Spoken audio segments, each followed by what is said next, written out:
You are watching part 2 of a chatty interview series with a very good friend of mine, plant-based nomad Sophie. Definitely go back and watch part 1 to learn our kind of fun story, how we got to know each other. In this part, I'm going to ask Sophie what was her personal transitioning story, what were her reasons and triggers, was her partner supportive? At the end of this video, Sophie will be giving us 4 very valuable takeaways for when transitioning to whole food plant-based diet or when making any lifestyle change really. Most of my life since I was 9 years old, I was pescatarian or vegetarian. It was just before my birthday, and I ended up going down, I think they call it a rabbit hole. I had 2 sleepless nights and I couldn't stop thinking about it. Basically, you have the same waves. Yeah. I realised that there was a lot more to those messages, that maybe I'd been fooled a little bit. So I made the switch overnight and I never went back. I had to hold back on all the things I loved. I didn't allow myself to have fruit except for blueberries. For sure, I carried a lot more weight back then. And 𝗬𝗨𝐺𝐤𝐬 becomes normal. So of course you want to self-medicate with a substance.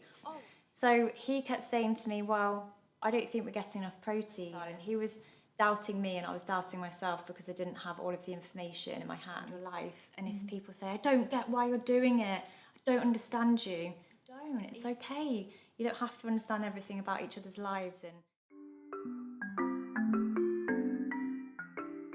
Okay, let's move on to how you became a plant-based eater in the beginning. Okay, so I should start by saying that for most of my life since I was 9 years old, I was pescatarian or vegetarian. So I haven't really ever been a big meat eater, but certainly fish and certainly dairy and eggs. But that's the kind of place that I came to it where I was never really a big meaty person. But it was in 2016, and it was just before my birthday. And I ended up going down, I think they call it a rabbit hole on YouTube, and I saw some videos with an ethical message about animal products and the animal agriculture industry. Did you see the Cowspiracy? I didn't. I saw that after I went vegan, actually. About a month later, I watched that with my partner. I never watched that and I never will. Well, that doesn't, because I think it's horrible. It doesn't have any cruelty, Cowspiracy. It doesn't. It's with a message about the planet, basically. Okay. Then I might watch it. Yeah, it's perfectly fine in terms of animal cruelty, but the message is upsetting about how we're killing the earth. That's also quite distressing. But I thought it's full of those clips from the animal factories. No, you might be thinking of Earthlings, which I also have never watched. Yes, I confused those two at the moment. Okay. So, but in the beginning, I did pickle my brain a bit with these videos, and I went from one to the next to the next. And I remember we were in Lisbon at the time, in Portugal, and we'd been working really intensely on a website, and then we'd finished the website and now it was time for meetings, but they were more spaced in between, and we were taking a few days to just have a breather. And it was at this point where I had time that I started investigating the videos. At the same time, my partner Ben had asked me, do you mind if we eat vegetarian? Because he'd decided he didn't want to eat fish anymore. We had eaten a little bit of chicken, which was a short period of my life where I did eat white meat. And he just asked me, could we just get rid of that from our diet, please? So you're basically, you have the same waves. Yeah, really. And so I was researching a few more vegetarian recipes to make because I'd got time and we were in this new place with different ingredients, and I was just enjoying kind of cooking and having that time resting after we'd been really intensely working. So then these videos came up with the ethical message, and I had 2 sleepless nights and I couldn't stop thinking about it. And it completely changed the way that I looked at things that had always been kind of said to me as I was growing up about how we always need milk for healthy bones and how we need meat to be healthy, and eggs are for protein. I now had this different approach to realise that there was a lot more to those messages, that maybe I'd been fooled a little bit. But it was only the very beginning of my knowledge. And so I made a decision the day after my birthday that I would go vegan, is what I called it back then, what I would identify as. And so I made the switch overnight and I never went back. Initially, I was focusing a lot on fruit-based meals because anyone... It's the easiest? Yeah, it was very easy actually, yeah. And it was just a very simple meal that you could easily put together, and it didn't take much prep. Not that I mind prep, because I do enjoy being in the kitchen. But if anybody went plant-based or vegan around the same time as me, they'll probably remember that YouTube was littered with lots of messages about fruitarian lifestyle and eat 2 meals of fruit a day. And I just was trying it out to see if it was fun, and I did enjoy that.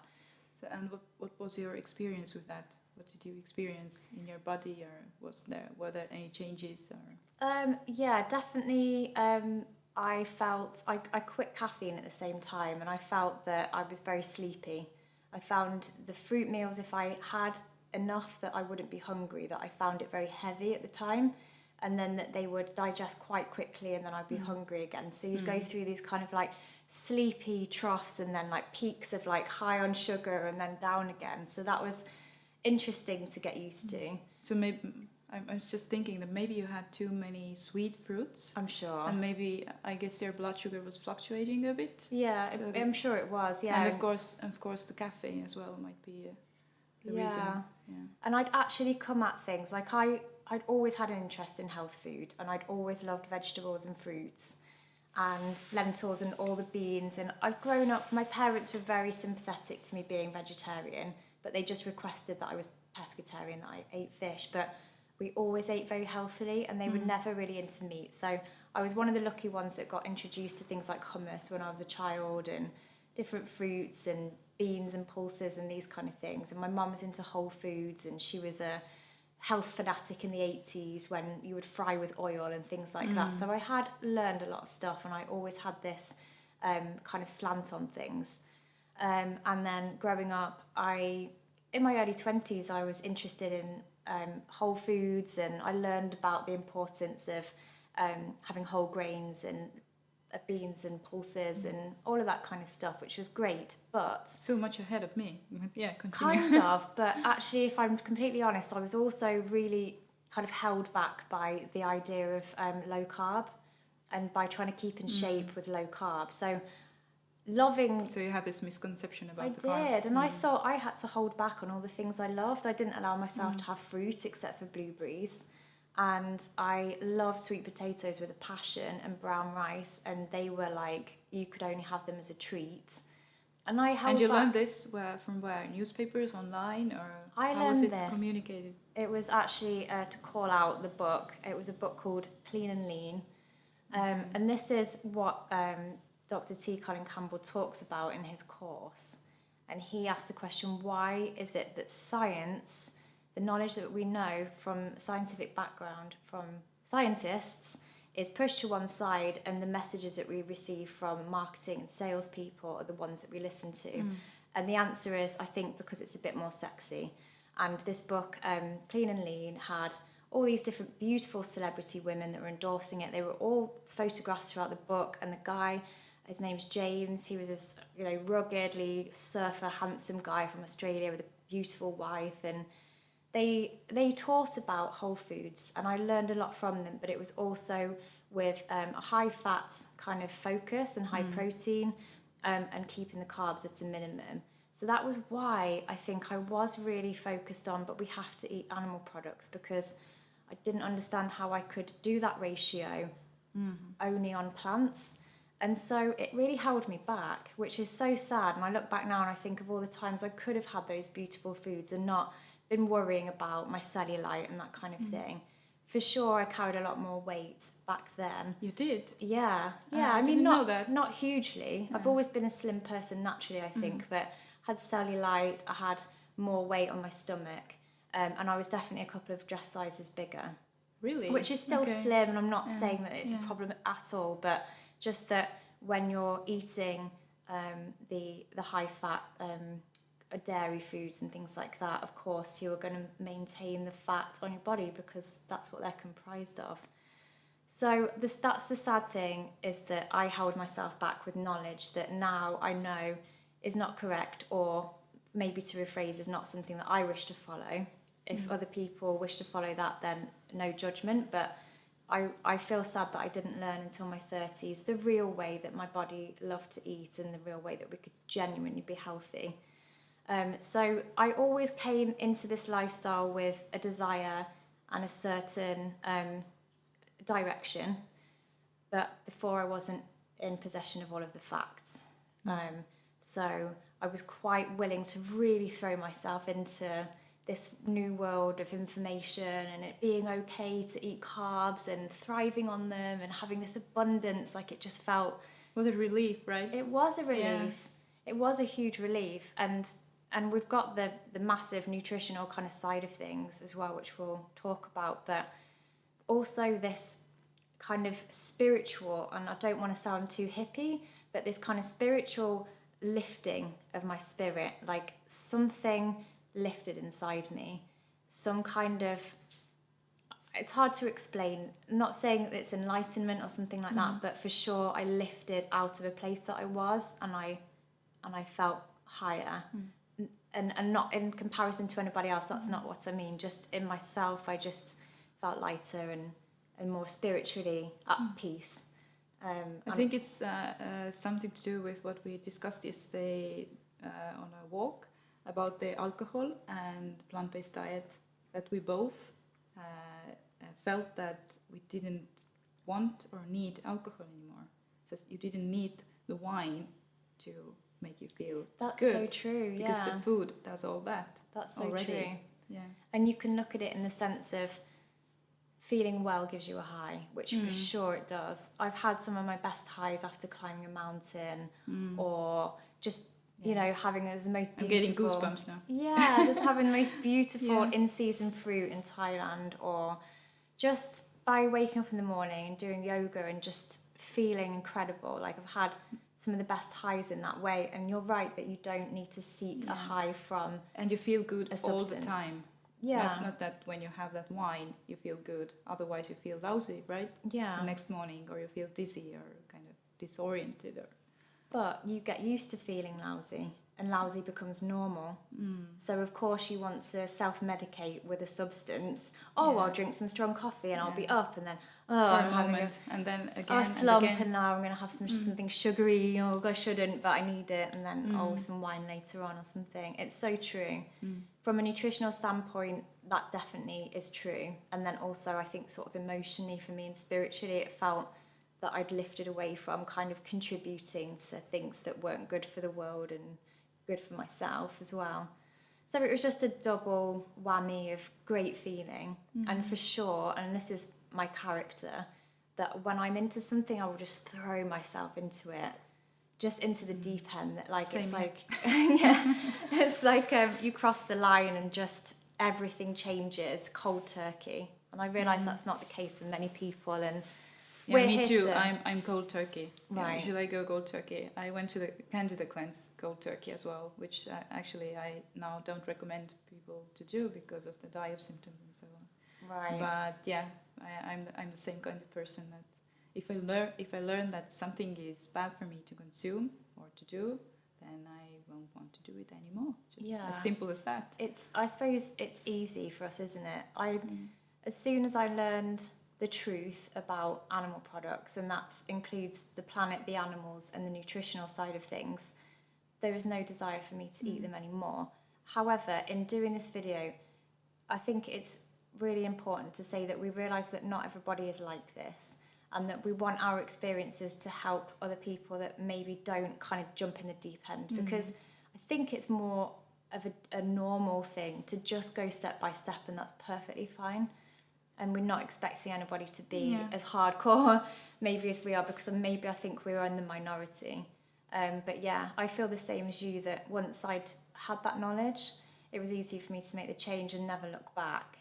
And certainly, yes, to maybe try to recreate certain dishes I used to love in a plant-based way, but to not crave anything from the past. and yeah, to just feel high on all the new things I was learning and how I was feeling. How did you start cooking, or how did you know how to compile your plate and how to get all the nutrients and vitamins and minerals? So initially I was doing my research in not really the right way, which in the plant-based nutrition course, they teach us the right way to research proper information.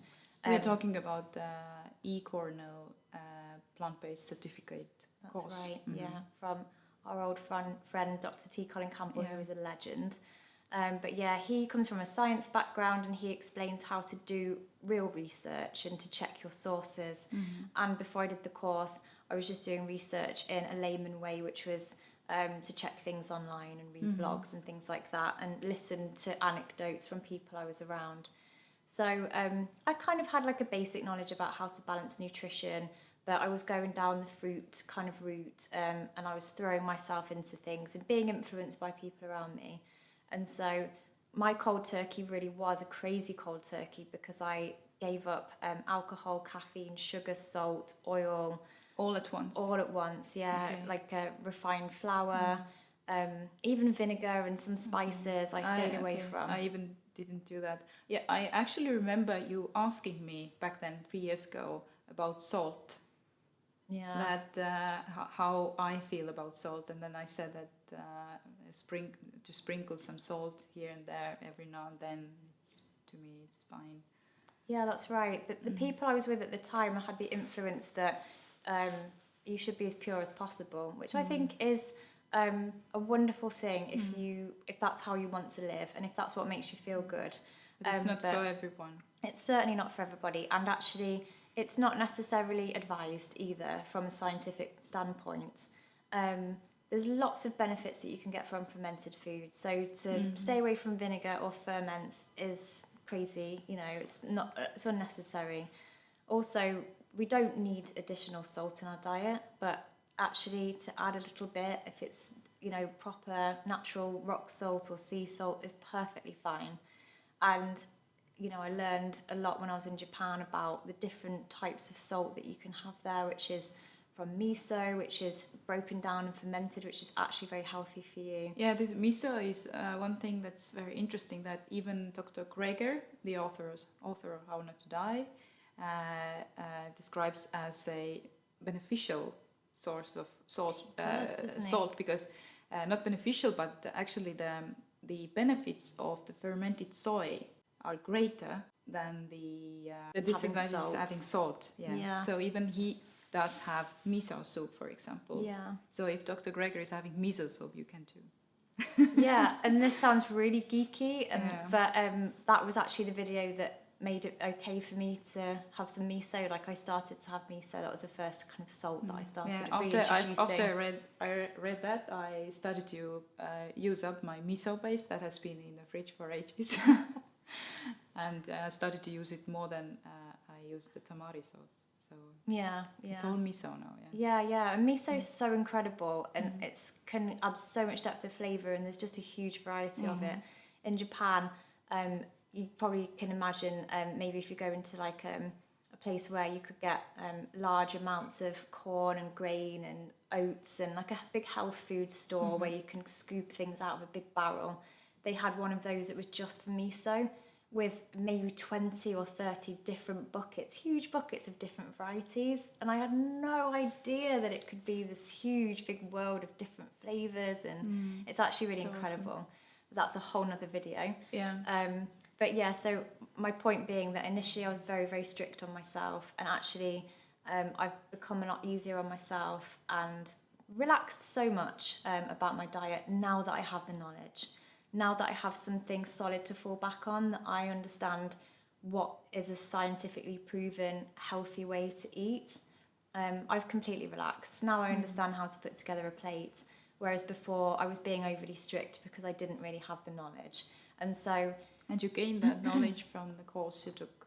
Yeah, I did. Yeah, and that gave me confidence, to be honest. That really helped me to be able to have confidence in my conviction about speaking to other people, confidence about knowing that my plate was balanced, initially my partner Ben, who was always very, very supportive of this lifestyle, he'd been conditioned in the same way that I had, that protein was really important. And this is something that I haven't really talked about in a while, but for sure in my old life, protein was a huge focus when it came to nutrition.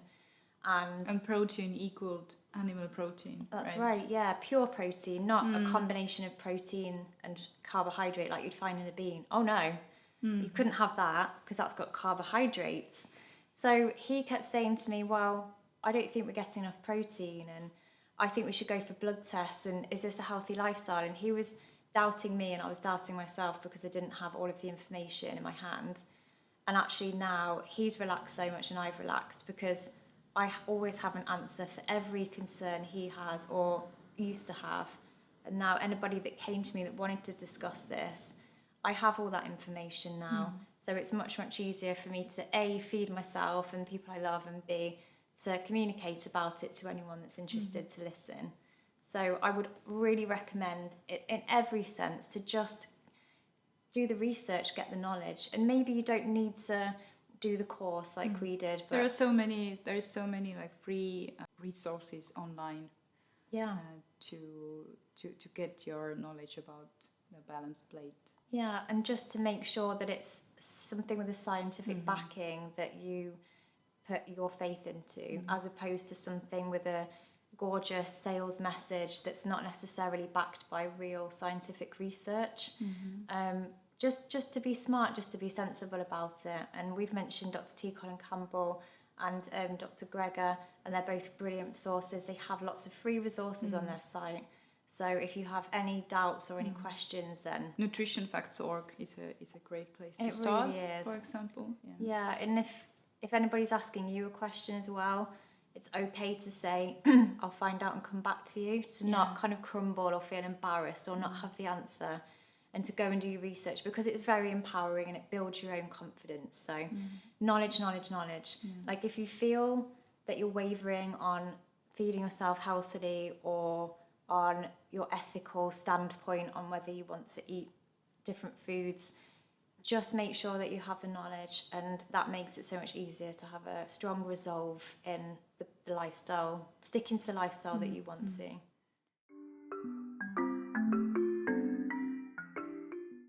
So, to summarize this video, what would be your main takeaways to people transitioning to plant-based lifestyle? So, my main takeaway really overall, and it's something that I've touched on so many times already in this chat, is just knowledge. Like, to have that knowledge, to have that resolve, to know exactly why you're doing the things that you're doing, to be able to have the confidence in how you put together a dish, to have the confidence in how you march through life and how you handle discussions with other people about it. It's really, really, really so important to have that knowledge, and it can seem like a big task at the beginning, but it's so worth getting the knowledge, it's so worth learning, and just take it day by day. You're not expected to know everything straight away overnight. Nobody expects that. Give yourself time. But find it fun. There's so many great things that you can learn, and all these things open up and you think, oh my goodness, the world's a very different place than what I've been led to believe, and it's so much better to be enlightened than it is to be in the dark. So knowledge is my first step. So the second takeaway about changing your lifestyle, making this transition, for me would be to, if you have a mindset of, oh my goodness, or I can't have all these things, I'm going to lose all these things, I'm going to stop being able to have my favourite breakfast that I've eaten since I was, for 10 years or something like this. You need to kind of try and flip that attitude the other way around. And something that we both talked about earlier is that what could have been a restrictive lifestyle, actually, the reality of it turned out to be a very abundant lifestyle.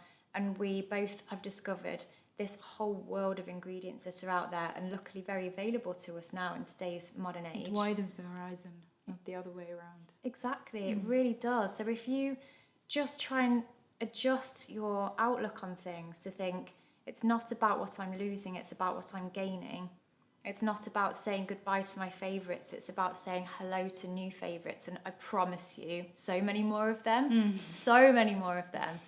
It's about seeing what you'll gain as opposed to what you're losing, because it's in every area of your life, and it's really, really worth it. So if you can, to just try to change that mindset, that attitude, to be more open is really another key, I think.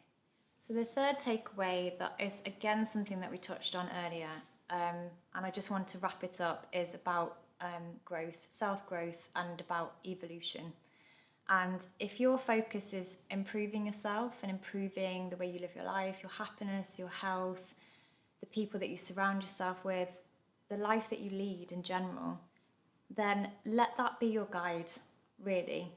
Don't fall back on willpower, don't fall back on forcing yourself or finding it hard. Fall back on growing, fall back on improving yourself, because if that's your focus, then everything else will follow.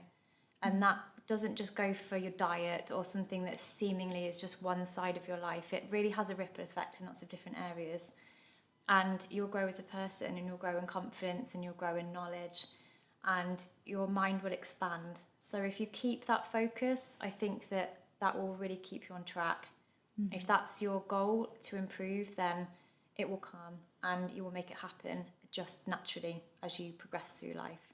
And the fourth and final takeaway is to really just have compassion for other people. I think it's really important, because not everybody's coming from the same place as you. Not everybody is in the same mindset. Most people don't have the same knowledge that you do, and most people don't really understand the reasons why you're doing it, and that's okay. That is fine, and it's okay for people not to understand your life. And if people say, I don't get why you're doing it, I don't understand you, it's easy to think, oh my God, I have to make you understand, and actually you don't. It's okay. You don't have to understand everything about each other's lives, and it's okay to have compassion, to understand where they're coming from with that, rather than getting upset or frustrated. And it actually makes life a lot easier if you don't feel like you're being attacked by other people. Because when you change how you live, it's very, very much about you, but it's also about the people around you and how it affects them. So if you can just put yourself in other people's shoes and have compassion for them, I think it will make it easier on yourself. If you find people push back, or you have people want to debate with you, or people want to try and trip you up, or whatever it may be, any kind of interaction that you have with other people, if you can just have compassion and empathy for them, then I do, and it sounds wishy-washy, but I do honestly think it will make it easier for you. So if that's something that you can remember, I do think that will help. So thank you very much for sharing your experience and wisdom with us. Oh, my and pleasure. Especially for your beautifully flowing British accent on my channel. My pleasure. Yeah. It's just been so enjoyable to talk, and I really appreciate the opportunity. Thank you. In my opinion, the next video is very, very exciting, because it's about Sophie's travels. She's been all around the world, in Japan, Taiwan, Thailand, Bali, Portugal, States, UK, and she will be sharing her tricks and tips how to continue eating the way you eat, in this case whole food plant-based, while traveling and on the go. I'm here to tell you that it's something that you definitely can manage. We went to South Korea, which is much more difficult. Where there's a will, there's a way, and you can be creative and you can see it as a game. It's not about closing the doors, it's about opening new ones.